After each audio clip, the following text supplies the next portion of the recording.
வணக்கம், இது Aarthi cafe.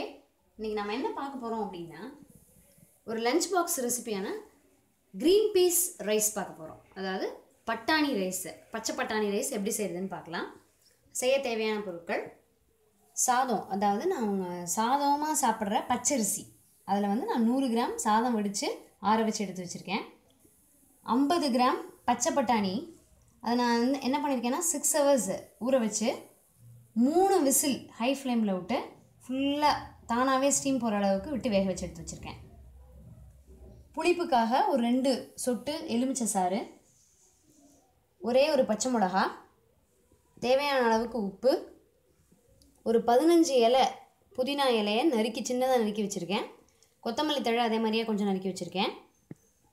1/2 teaspoon தோல் நீக்கி சீவின இஞ்சி, ஒரு 3 பல் பூண்டை நீளமாக சின்ன சின்னதாக மெல்லிசாக நறுக்கி வச்சுருக்கேன். 2 கிராம்பு, ஒரு சின்ன அளவுக்கு பட்டை, ஒரு பெரிய வெங்காயத்தை மெல்லிசாக நறுக்கி நீளமாக நறுக்கி வச்சுருக்கேன். தாளிப்பதற்கு சிறிதளவு ரீஃபைண்ட் ஆயில், சிறிதளவுக்கு நெய். இப்போ அதை எப்படி பண்ணுறதுன்னு பார்க்கலாம்.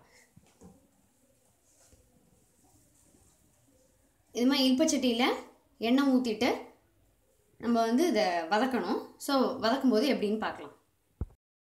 இப்போ நான் அந்த இல்பச்சட்டியில் நெய், ரீஃபைண்ட் ஆயில் ரெண்டும் தேவையான அளவுக்கு ஊற்றியாச்சு. இது இப்போ காஞ்சிடுச்சு, எண்ணெய் காஞ்சாச்சு. இப்போ இதில் நான் என்ன பண்ண போகிறேன் அப்படின்னா, பட்டை கிராம்பு எடுத்து வச்சுருந்த பட்டையும் கிராம்பையும் போட போகிறேன்.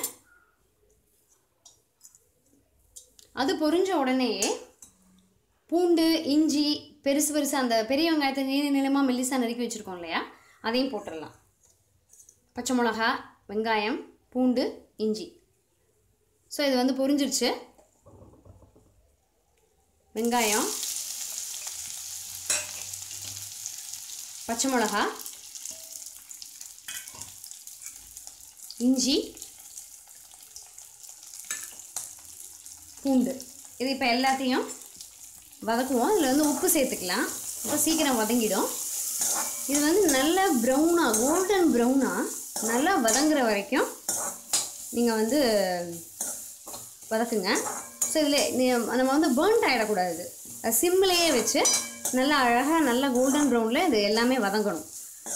இப்போ நமக்கு அந்த காரத்துக்கும் வாசனைக்கும் அது என்ன வேணாலும் நம்ம கூட சேர்த்துக்கிறது அப்படின்னா, பச்சை மிளகா நல்ல காரமாக வேணும் அப்படின்னா நிறைய பச்சை மிளகா சேர்த்துக்கலாம்.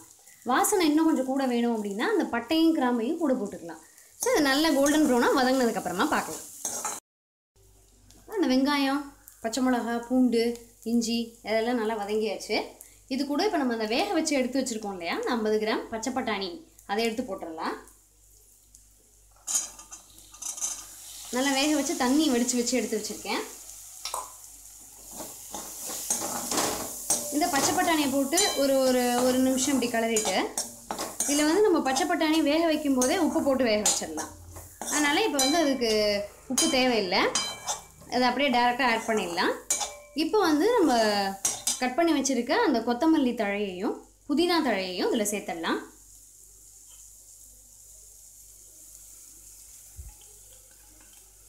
நல்ல அருமையான க்ரீன் பீஸ் புலாவ், க்ரீன் கலர்லேயே இருக்கும். பட் ஏன்னா நம்ம இந்த கொத்தமல்லியையும் புதினாவையும் சேர்க்கறதுனால நல்லாவே அழகான க்ரீன் கலரில் இருக்கும். சூப்பரான டேஸ்டி புலாவ் இது. குழந்தைகளுக்கு ரொம்ப பிடிச்ச புலாவ். குழந்தைகளுக்கு இன்னும் சின்ன குழந்தைகளுக்கு கொடுக்கும்பொழுது நம்ம கொஞ்சம் காரத்தை கம்மி பண்ணிக்கலாம்.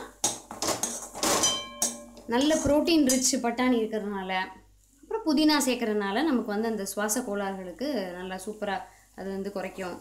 நல்ல வாசனையாக இருக்கும். நல்ல சாப்பிட்ற பொருள் நமக்கு அப்படியே வாசனை இருந்தாலே பசியை தூண்டும். ஸோ அந்த மாதிரி அருமையான புலாவ் இது. நான் அதனால தான் மஞ்சள் பொடி இதில் சேர்க்கலை, ஏன்னா பார்க்கவே அழகாக க்ரீன் கலரில் நல்லா இருக்கும்ட்ட. ஸோ இப்போ இந்த அளவுக்கு இது வதங்கினா போதும். இப்போ இதை ஆஃப் பண்ணிடலாம். அடுப்பை நிறுத்திட்டேன். இப்போ இதில் நம்ம எடுத்து ஆற வச்சுருக்கோம் இல்லையா, அந்த 100 கிராம் சாதம், அது ஸ்பெஷல் ரைஸ் எதுவுமே கிடையாது. ஆல்ரெடி நான் சொன்ன மாதிரி நாங்கள் சாப்பாட்டுக்கு யூஸ் பண்ணுற பச்சரிசியை தான் நான் சாதமாக வடித்து வச்சுருக்கேன். இப்போ இதை இதில் நம்ம ஆட் பண்ணிடலாம். ஆட் பண்ணிவிட்டு உங்களுக்கு எவ்வளவு உப்பு தேவைப்பட்டது அப்படின்னா, நம்ம சாதம் பிசைஞ்சிட்டு கூட எவ்வளோ உப்பு தேவையோ அதை நம்ம சேர்த்துக்கலாம். நல்ல வாசனையாக இருக்குது, சூப்பராக இருக்குது. ஸோ நான் இதை நல்லா கிளறிட்டு உங்களுக்கு காமிக்கிறேன்.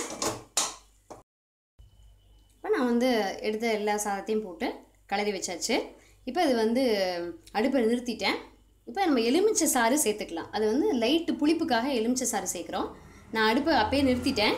எப்பொழுதுமே எலுமிச்சை சாறு சேர்க்கும் பொழுது அந்த அடுப்பு ஆன்லேயோ இல்லை வேறு ஏதாவது கொதிக்கும் போது சேர்த்தோம் அப்படின்னா ஒரு கசப்பு கொடுத்துரும்.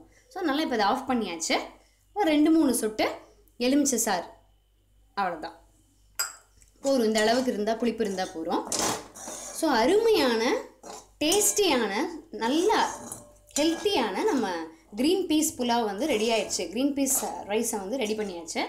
இப்போ இது வந்து நம்ம லஞ்ச் பாக்ஸுக்கு கட்டுறதுக்கு ரெடி ஆயிடுச்சு. ஸோ இதை வந்து குழந்தைங்களுக்கு கட்டி கொடுத்தோம் மத்தியானம் லஞ்சுக்கு அப்படின்னா ரொம்ப விரும்பி சாப்பிடுவாங்க. இதுக்கு வந்து அந்த தால் பாசிப்பருப்பு கடையல் வந்து ரொம்ப அருமையான சைட் டிஷ்ஷு. நான் ஆல்ரெடி அந்த பாசிப்பருப்பு கடையில் வந்து போஸ்ட் பண்ணியிருக்கேன், நீங்கள் ரெஃபர் பண்ணிக்கோங்க. இந்த வீடியோ பிடிச்சிருந்தது அப்படின்னா லைக் பண்ணுங்கள். உங்கள் அருமையான வேல்யூபிள் சஜஷன்ஸையும் கமெண்ட்ஸையும் எனக்கு போஸ்ட் பண்ணுங்கள். உங்கள் ஃப்ரெண்ட்ஸ்க்கும் ரிலேட்டிவ்ஸ்க்கும் ஷேர் பண்ணுங்கள். நல்ல ரெசிபிஸ் பார்த்து வச்சுக்கிறதுக்கு சேனலை சப்ஸ்கிரைப் பண்ணி வச்சுக்கோங்க. இன்னும் ஒரு அருமையான ரெசிபியோட நெக்ஸ்ட் எபிசோடில் உங்களை மீட் பண்ணுறேன். தேங்க்யூ.